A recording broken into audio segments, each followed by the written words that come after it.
more taxpayers. So that's the context has changed, but I'm not going to give you a view on whether it's desirable or undesirable. I've spoken about that already.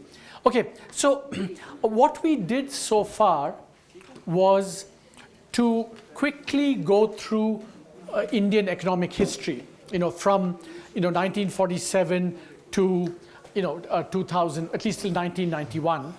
So I want to spend the next half an hour or so, next half an hour, 40 minutes, to try and see what the major economic outcomes were. And and I'm going to spend some time on this graph, which is, again, I take the point that, remember, growth, development is multidimensional, and we're going to come to some of the other things later on. But economic growth is a fundamental determinant of standards of living and economic development.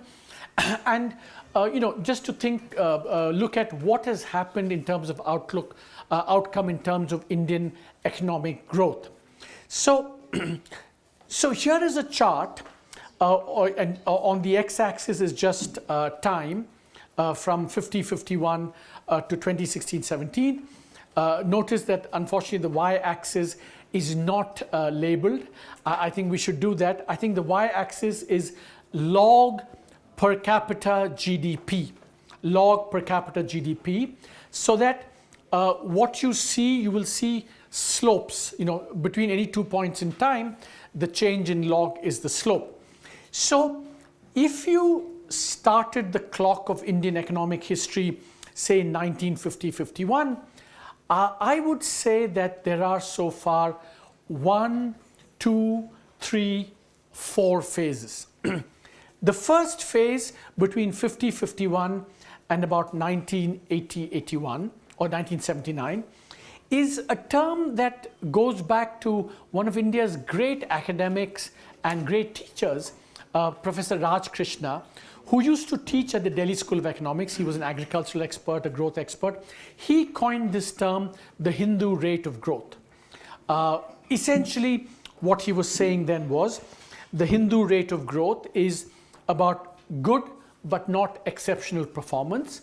And the Hindu part, again, I'm ascribing to him, it's not my view, essentially that, Indians are more concerned with the hereafter, and so they're not that bothered. As long as it's steady and chugging along, things are fine. In fact, the next chart has the growth rates.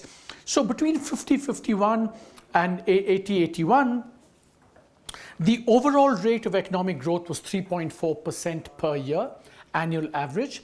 And in per capita terms, it was 1.3. So roughly, population growth was about 2%, and economic growth was close to 3.5%. And if per capita growth is 1.3%, just a simple thing you should keep in mind, it will probably take 50 or so years, you should work out the arithmetic, to double the standard of living. It's 1.013 raised to whatever, that will give you a doubling of the income. So it's probably, someone should check the arithmetic, the magic of compound interest, and then, so it's actually very, very slow growth, because standards of living double after, 1.5, 2 generations. Now, then what happened was, around 80, 81, 79, 88, around 1980, India's growth rate dramatically changed. So in the period between about 79, 80 and 2012, 13, until the period 2002, 3, so from here to here, the takeoff period, overall economic growth was 5.5, and we can actually write that down, 5.5, and per capita growth rate was 3.4. So essentially, we grow from about 1.3% per capita to 3.4% per capita. Now, 3.4% per capita, you double incomes, in much less than a generation. So something significant happened, and Indian economic growth took off. So that's the second phase. Then we had the third phase beginning around 2002, 2003, For about 8 years, 7 to 8 years, was our boom period. This was kind of India shining. People said we're going to overtake China. It was a period of great boom. And then total growth rate was 7.6% and per capita was 6.1. So notice already how population growth is also slowing down over these 3 periods. Now, what's going to follow thereafter, it remains to be seen, but we're in that 4th phase, whether it'll be 5, 7, 8, some of you teaching this course 10 years from now, 15 years from now, will be able to update that analysis. So the first point to make, and the point that Professor Pulapre Balakrishnan makes, is that this Hindu rate of growth, his contention, is that it's actually not too bad. We've lamented it because, see, remember that this is a joke I crack many times. I hope none of you has heard it. When people always ask for assessments, good, bad, right, wrong, whatever, all of this is always relative to a frame of reference, some benchmark that we have.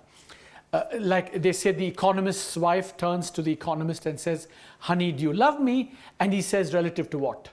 So in a sense, this is that question, right? So when we look at Hindu rate of growth, per capita 1.3%, we now today compare it with China or with other East Asian countries, because in that period, a number of East Asian countries were growing very rapidly. But another frame of relative to what Professor Balakrishnan says is that if you compare that with colonial India, 1900 to 1950, actually there was a significant improvement. In fact, on the next chart, if you turn to your next chart, you find that between 1900 and 1950, per capita, you'll see, sorry, okay, this is the one. So I can take you to the next one.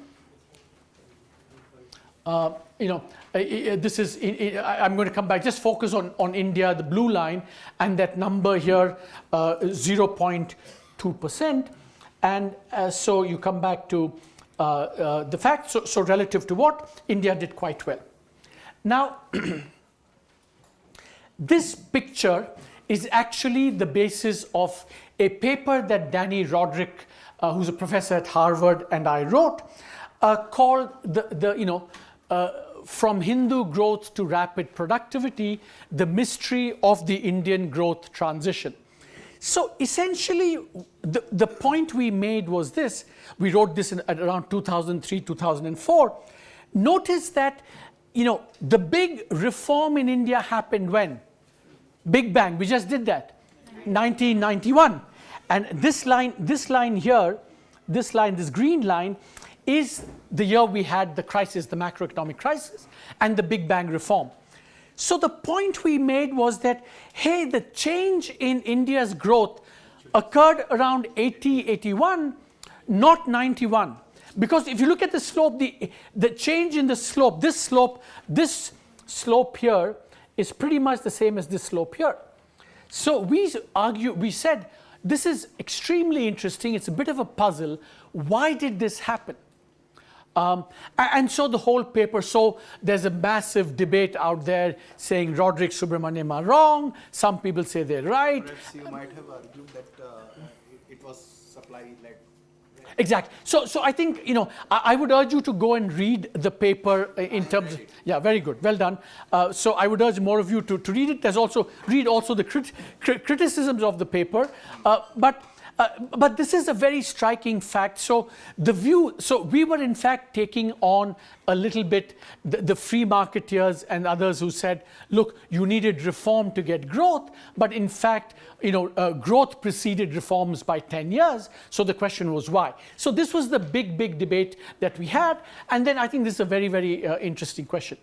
The second, two or three other points I'd note here, which are very interesting, is that if you look at broader Indian economic history, say 1950 to 20, so let's say this is about 65 years, we forget actually that for nearly half that time, or more than half the time, India has grown very rapidly.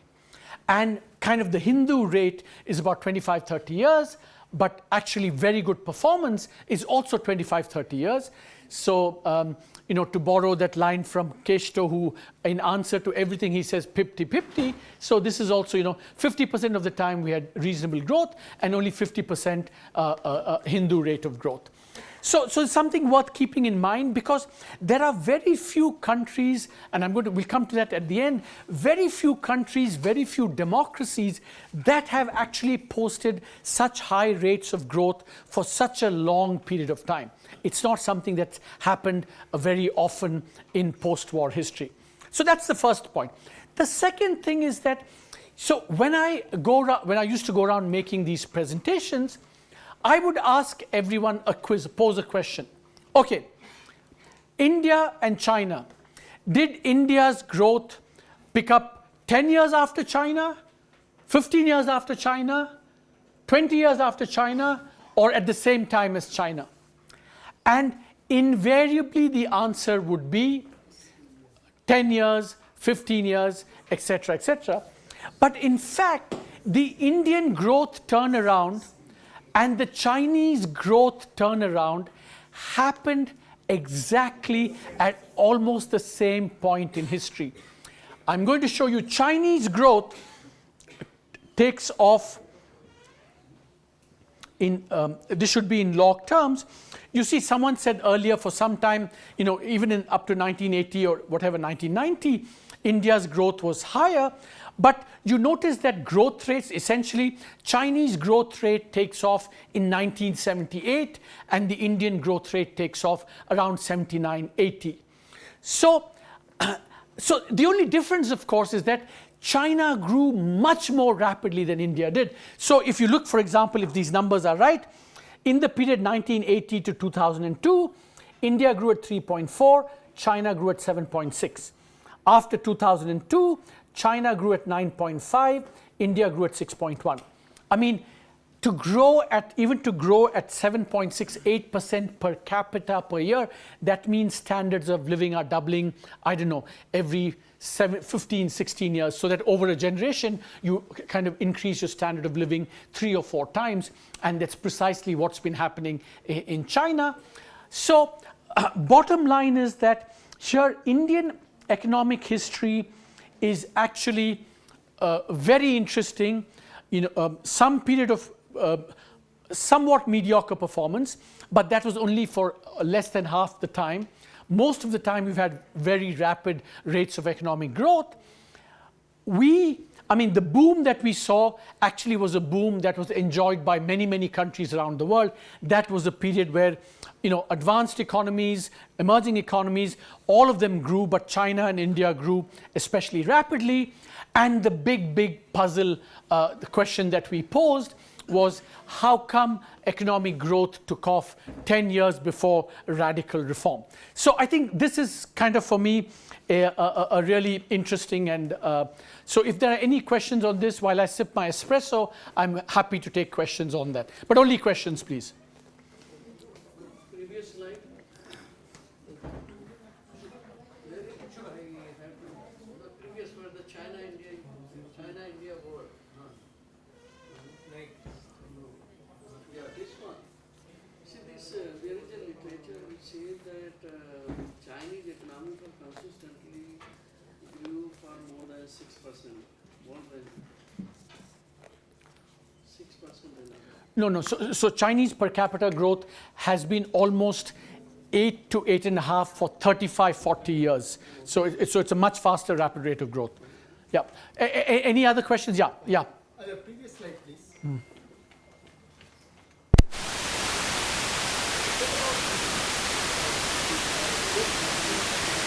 80 till 2003 remained almost the same. You showed also the two slope lines. But then, in spite of 1991 crisis, still we maintained that, probably because had crisis not been there, there would have been definitely a huge jump. Am I right? See, okay, so there are two ways of arguing it, and this is what I think, I don't want to go into too much into, the papers that I wrote, because, you might think that, there's a lot more wisdom than beyond the papers that I've wrote. But here the interesting point is that one view says that, had there been no crisis, would have been faster growth. That's your view. But the other view is that, to which I'm a little bit more partial to, is that had we not had the crisis, we may not have had the reforms that then generated this rapid growth. So there are both views on that. Yeah. And in fact, so just to summarize what we said, essentially, one way to think about the 80s and the 90s in India, and this is the point that Danny and I made, in the 80s, we got much more internal reform, not external reform. In the 1980s, it was much more what we call pro-business rather than pro-competition. Because remember, what we did in the 80s was gradually liberalized licensing, gradually increased access to foreign exchange for existing producers. In 1990s, when we exposed the economy to more competition, which threatened existing producers. So the distinction is between, in the 80s, we saw pro-business reform, internal reform. After the crisis, we saw pro-competition and external reform, much more wide-reaching reform. So, but that's kind of broadly our explanation for what happened. Okay, so. I have one question regarding, again, India-China. Yeah. Next slide. Next. That is, yeah. I mean, Chinese data has always been doubtful, mostly in the past. In China, I mean, the food supply has been more than us, even in 1980s. They had achieved nearly universal education and better healthcare even before 1980s. So, I mean, how can we say that their per capita income was lower than us, while we see that all other indicators, including food availability as well as health and education, are better than us at that point of time. And even the industrial output was higher than us. I mean, in terms of share of industry in terms of GDP was around 40-44% at the time of 1980. Yeah, so the question is, how could China be below India at a time when its human development, say, indicators were above India's? I think that, I don't want to go too much into this, but remember that China had a lot of upheavals preceding 1979-80. And so in a sense it was catching up, because after all, after 57, after the Cultural Revolution, a lot of bad stuff happened which depressed us. And also the second point is that, even in places like India, it's possible that for over some periods of time, your human development indicators couldn't be ahead of your economic indicators. Is essentially that what we think is that over very long periods of time, you need human development indicators to sustain better economic performance. But over shorter periods of time, you can have some. I mean, for example, Kerala, for example, its human development indicators are much better than the income indicators. So that's possible to happen over time. Yeah. Yeah. And then we'll move on. Do you think that international financial architecture, in terms of exchange rate regimes, in terms of capital mobility, also could have played an important role in explaining the growth differentials across these periods? So I want to preserve discussion on that until we come to the crisis section. But broadly, what you should keep in mind, not as an explanation which we'll come to, but as a fact, is that for China still has more restrictions on some kinds of capital flows than India does. On FDI, China was ahead of us, foreign direct investment, but now we're slowly catching up. But on portfolio flows, financial flows, China has always been, and even today, is much more closed than we are. And there's a reason for that, which we'll come to when we discuss the monetary trilemma and so on. Okay, so let's move on to going through Indian economic history a little bit rapidly now. So, this is just to show, this is just some set of facts. Steady decline in poverty. In 73-74, total poverty was 54.9. Today, it is 2011-12, according to Tendulkar, it's 22. So, a fairly rapid reduction in poverty. But of course, the reduction in poverty in India has not been as rapid as in China. I think for two reasons. One, Obviously, agricultural growth and rural growth were much greater. So if you go faster, you will achieve more reduction in poverty. But also Chinese growth, at least for some time, was much more inclusive, and that also accounted for that. So this, I think, is just a fact that we should all be aware of. Now, just going back to this, I think as a coming back, because at every point in time, I want all of us to keep in mind, how will we teach this to our students, right? And I think this is, so when you discuss something like this, what are the things and how can we show this to students? And I would say, for example, that there are many exercises that one can do with this. For example, to give you one, just because Roderick and Subramaniam say that the break happened in 1980 may not necessarily be true. Statistical techniques exist which say, well, maybe it's not 79, 80, maybe it was 83, 84. So these are exercises that you can, for example, get your students to do. Also, the kind of question that you asked, had we not had the crisis of 1991, could growth have been faster? The other thing, another very interesting question is looking at what happened to investment and savings in these two periods of time. Is it the case that there was a big turnaround in investment? When we say, for example, the growth turnaround happened, was there a big increase in investment here? Or was the big increase in investment here? Or was it a big increase in investment here? These are things that I think you could get your students to think about more carefully.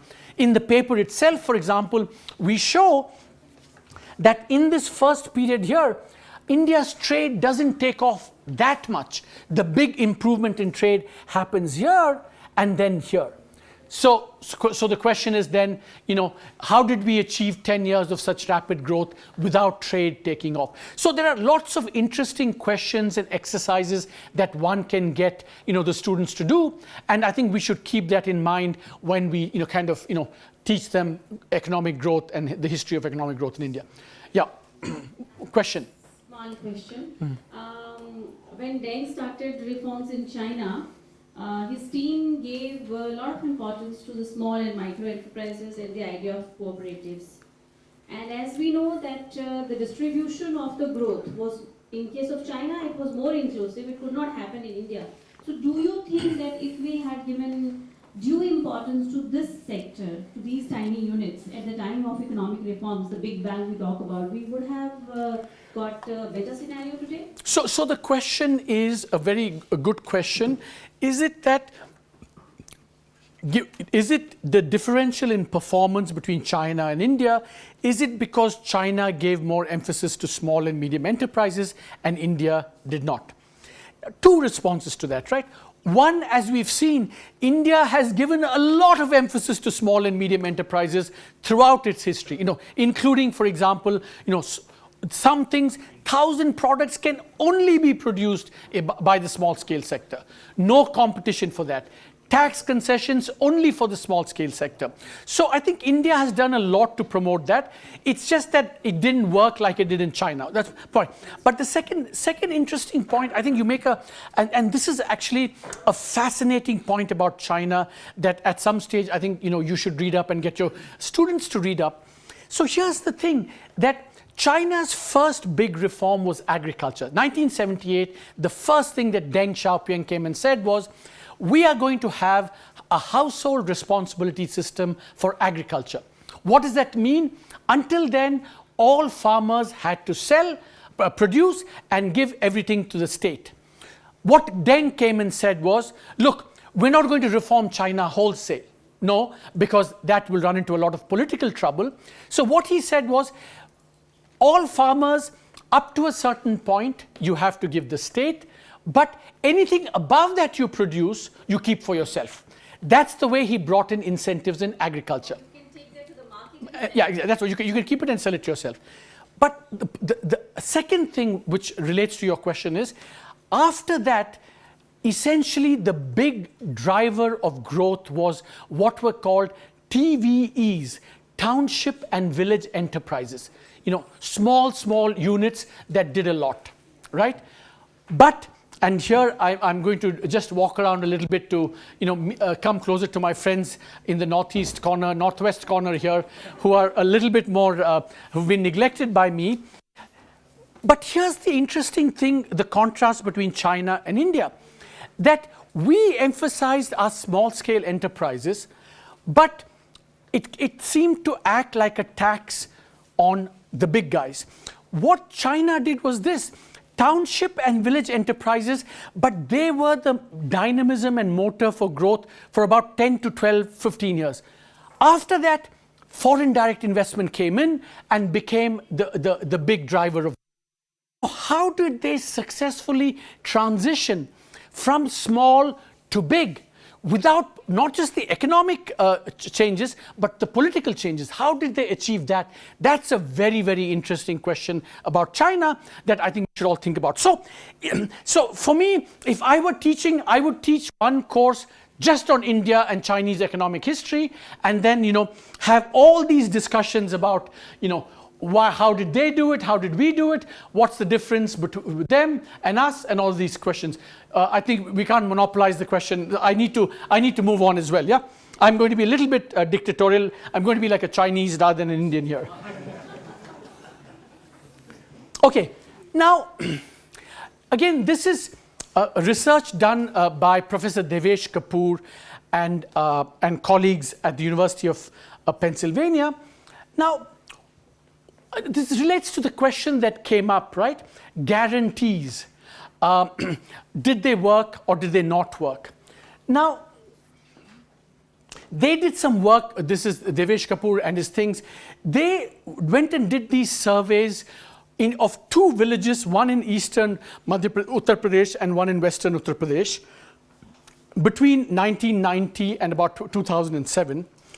What they found was that not only were there dramatic improvements in economic standards of living, more income, more access to consumer goods, etc., but they also found that there were seismic social transformations. So, for example, things like, would Dalits and non-Dalits be seated separately at weddings?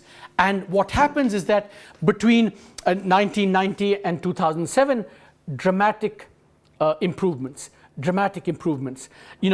Only Dalits lift dead animals, dramatic decline, less dramatic, but some decline as well. So what they argue is that, some combination of political power and guarantees, some combination of that with, access to education, plus growth has in fact, contrary to what people might think about India, has led to a lot of social transformation, and it's a social transformation that goes way beyond just economic transformation, because this is fundamental to how people think about themselves, their identities. So this is about economic development, to go back to a question, in a much broader sense. And I think this is something, again, it's an Economic and Political Weekly article. I know you could kind of, it's very easy reading even for second and third year students. No heavy duty econometrics or regressions. It's something that you could certainly prescribe for students to read, to understand this. I just want to raise one question regarding this last slide. I think this last point, only Dalit lift dead animals, has something wrong, in the sense that maybe the livestock, number of livestock has gone down from 1990 to 2007, and because of change of occupation. Otherwise, I don't see any dramatic change in this scenario from 72.6 to 5.3. They may be because of the number of the livestock. These are all in percentages, but something worth investigating. Yeah, you should go. Again, question. Yeah. I mean, do these percentages represent seismic social transformations? As you applied to it's a good question. I'm going to say relative to what, once again, right? I mean, see, to what we see right now. Oh, okay, so here, let me give you an answer. It's an answer that the authors themselves gave. I think the answer that the authors gave of this is that they, I think, would think of this as seismic. I mean, I think, you know, in some cases the numbers are big, 4 to 62, 1 to 72, etc., right? But I think the bigger point they make is that if you look at similar social institutions in Europe, like feudalism, for example, it took much longer to break that down, whereas these changes seem to have happened over more compressed periods of time. So that's the broader thing that they say. I mean, you can always dispute, you know, what is quick, what is slow, and so on. My concern is with the fact that, okay, these might be changes which are visible. Okay, that, okay, the percentage of, say, 26.9 to 82.1. Find that, okay, Dalits and non-Dalits, both of them are sitting there. But could it be a proxy for the fact that, okay, there is a larger seismic social transformation? Because this might be visible that, okay, both of them are sitting, but still there exists a deep down divide. Right?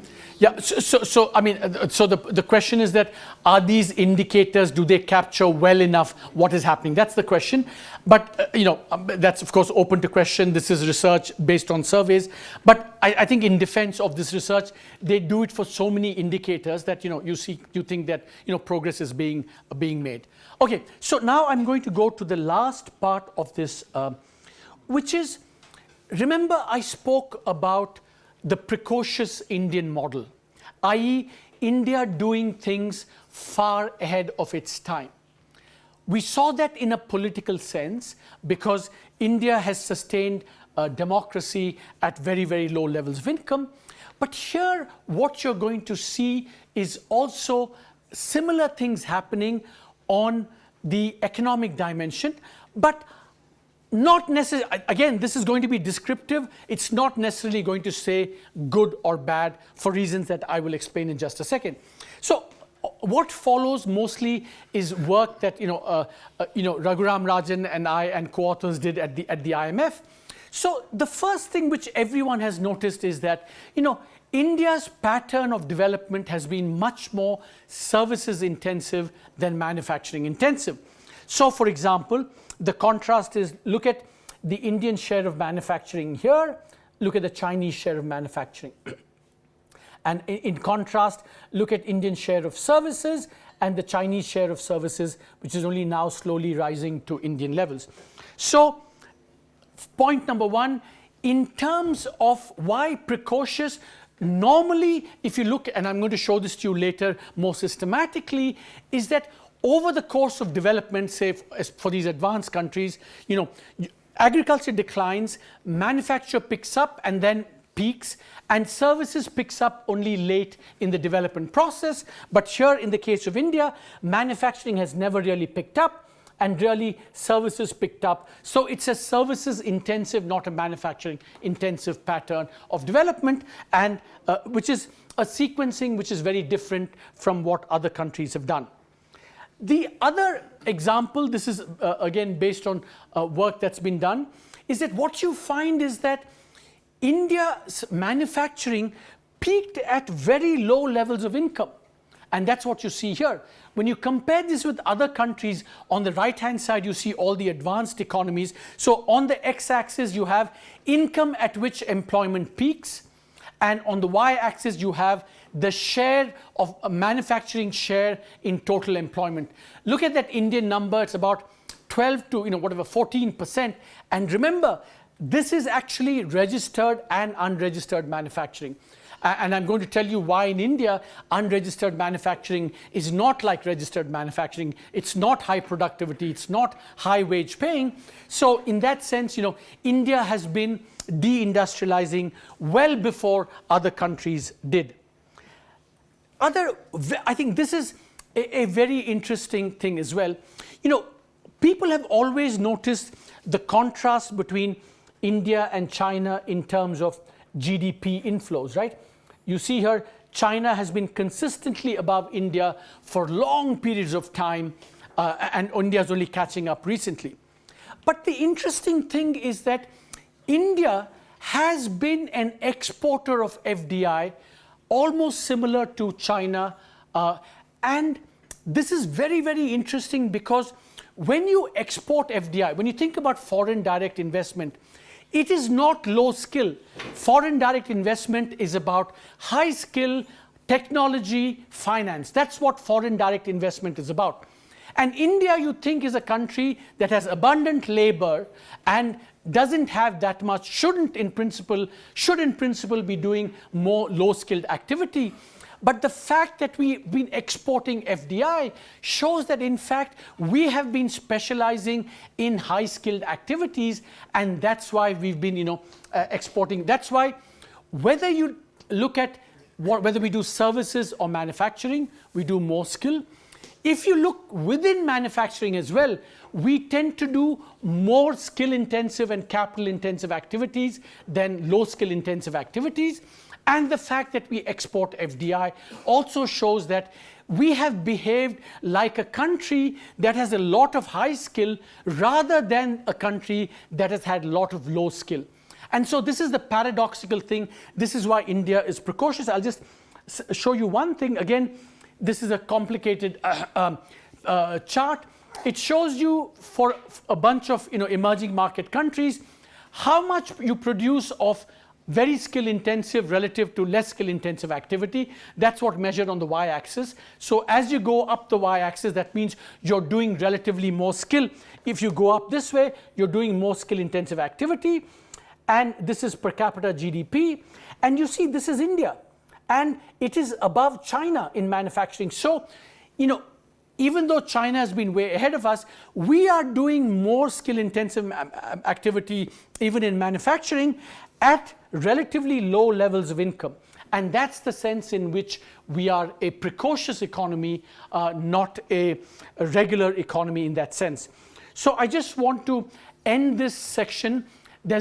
At the end of every module that you're going to get a set of recommended readings. Now, these are readings not just for you, but not just for your students, but also for you. I'm sure many of you may have read them, but this is something that I would like to put as part of every module, because from the point of view of teaching, making things interesting, what are the things that people should read. So some are short articles, some are books, and you have to decide based on your interest, that of the students, what the aptitude is, what you want to recommend for them. And so I've actually forgot, and this is something I should have been said before, that I have, if you go to, we should have put it up, I have a reading list on development issues, which we'll post later on, which will give you this and many, many more books and articles, and also journalistic articles, more serious articles, academic articles. And I do think that, so just as a point of teaching and pedagogy, when I teach things like this, economic development, even when we come to the more technical subjects, I think it helps to have a balance between simple readings, maybe some gossip, maybe some politics, maybe personalities, and then maybe some serious stuff as well. So I think that's something that is something I find very useful and important to keep in mind when we're trying to teach subjects like this, which can sometimes be dry to students. So before we transition, I would like to get questions from my neglected friends in the northeast corner and the northwest corner. So, yes.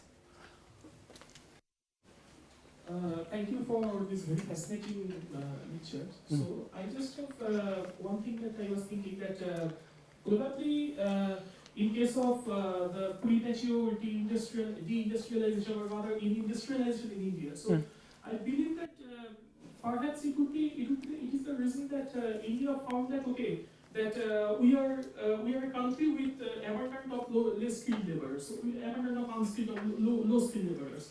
But we have learning potential and potential of being competitive in service. So that's why actually we have specialized in skill-intensive service. But we have not actually really put our legs in two sides, because probably one of the reasons, probably because of that, most of the low skill intensive manufacturing activities are small scale industries. So that's why we cannot reap the benefits of economies of scale. Which in case of China, I think exactly opposite has happened, because they have actually, so that's why probably this distinction has come.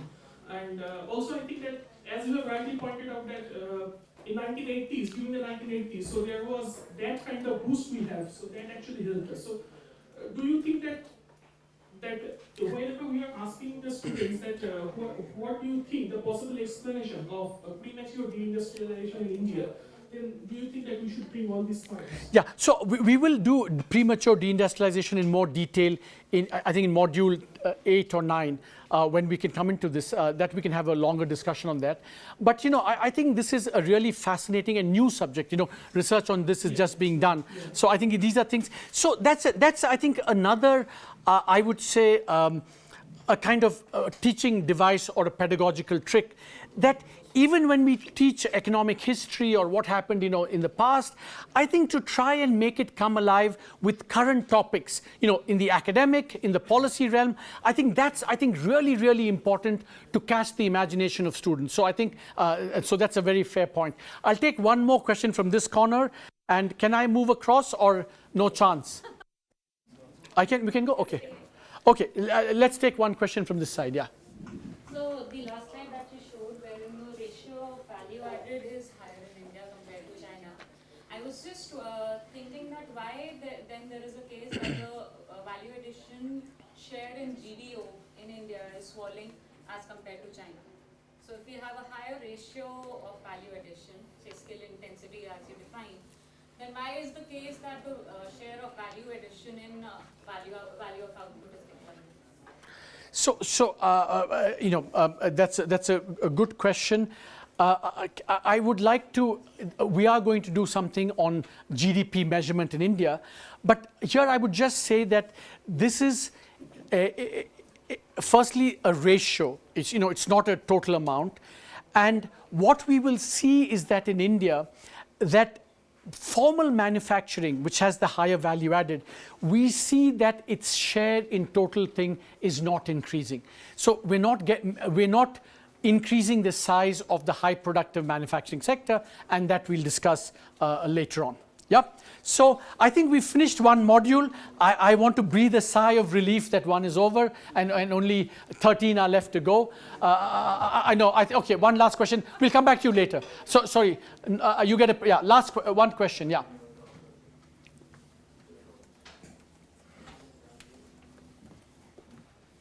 Three big observations that you made. One is bypassing manufacturing. The second is outward FDI flows, and third is high-skilled. All of these three, can we also conclude that the nature of inequality in India would be very different from the nature of inequality in China? Absolutely. I think that, you know, this is one you know, dimension to, you know, inclusive growth versus, you know, non-inclusive growth. The more you involve your factors that are in abundant supply, which is unskilled and low-skilled labor, the more inclusive growth is likely to be. The more you do rely on factors that are scarce, that have a premium, and that represent a very small section of overall labor force, you know, the less inclusive it's going to be. Absolutely. And this is something that I think we should all keep in mind. Okay, so I'm going to, shall we take a break now? Yeah, let's take a break, very quick break. It's 3:49. 4 o'clock sharp, we begin with module 2, for which you have, and please come back reinforced, because in some ways this is kind of interesting storytelling, and, you know, all of you. Now we're going to get into a little bit more technical kind of, so I need your attention, your patience, and undivided attention and patience, because we're going to do a little bit more technical stuff, but I think it's very important. So as I said, the balance between, you know, storytelling, narrative, and actually hardcore technical stuff is something we need to keep in mind. So we're going to plunge into some technical stuff now after this. Okay, sharp 4 o'clock. That is perfect, actually. You can just tuck in your shirt. You can tuck in your shirt. Because it's already 3 hours.